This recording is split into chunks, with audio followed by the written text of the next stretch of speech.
Hello, I'm Dr. Mejia from Sports Medicine Center in Appleton, right here in Wisconsin.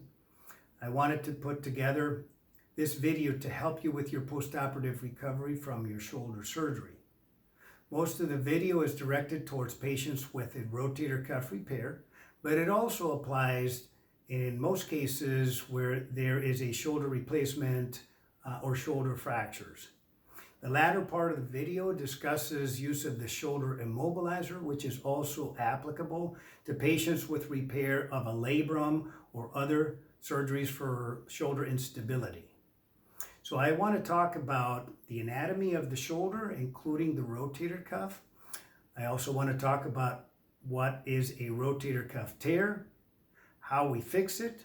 I want to talk about the healing process, how to protect it while it heals. And then we're going to talk about how to use the immobilizer, which is the way to protect the repair. And then finally, we'll conclude by talking about some risks to avoid. So first of all, I want to talk about the anatomy to the shoulder. The shoulder is comprised of a ball and socket. The ball is what contains the arm. And so the socket is part of the shoulder blade. Here's the collarbone. So that would be the front part of the shoulder. The shoulder blade is suspended on your rib cage.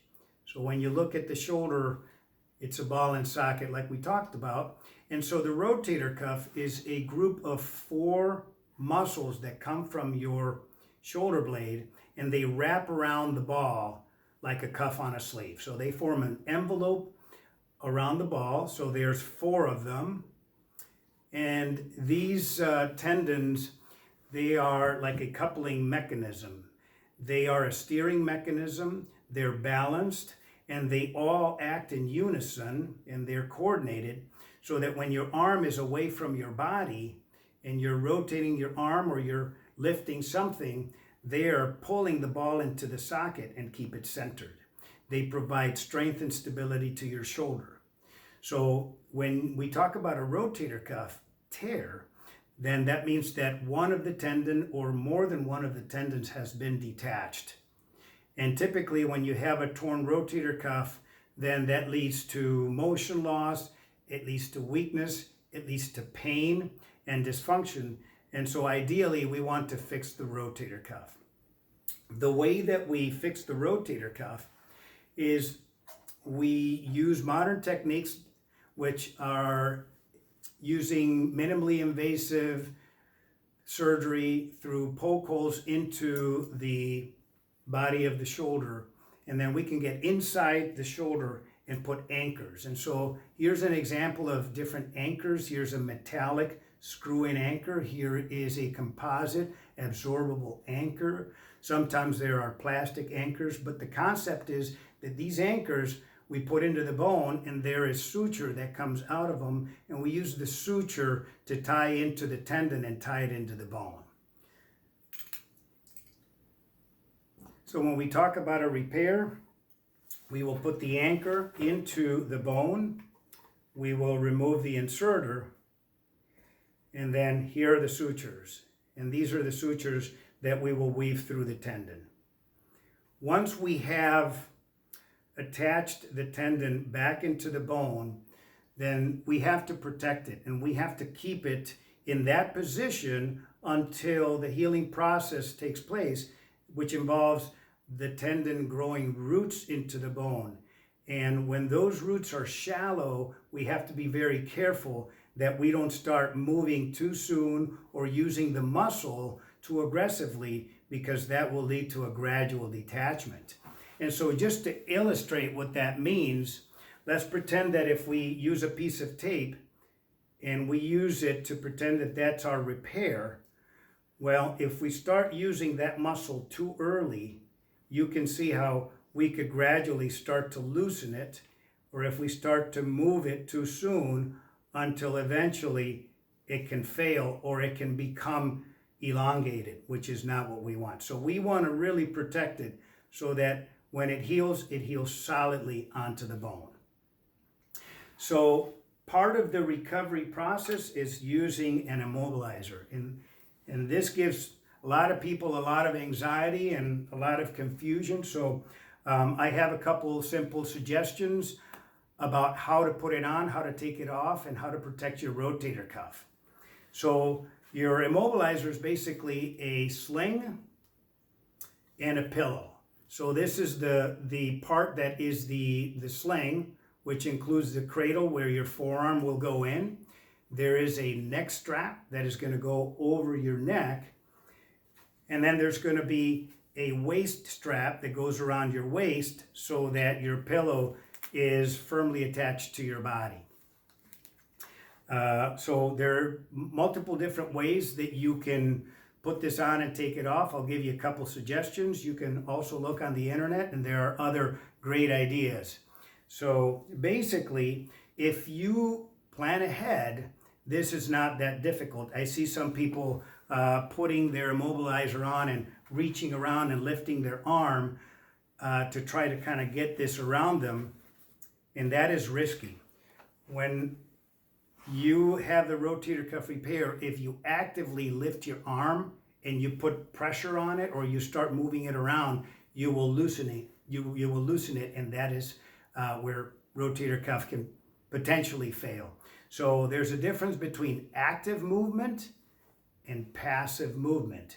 Your physical therapist will go through exercises with you that are initially passive, and gradually they'll introduce some active assisted and active exercises.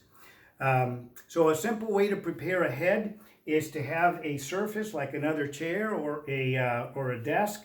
And if you take your waist strap, this is what gives people a lot of difficulty, and you put it behind you, it makes it so much easier. You take your pillow, put it on your lap, and then here's your cradle. As long as your neck strap is away from you, you can slip your arm into the forearm cradle. Take your neck strap, put it around you, and all you have to do is reach behind you. There is your waist strap, and you clip it on. There is a thumb strap that you can put on. And then there is an additional forearm strap that you can use to finally secure the rest of the immobilizer.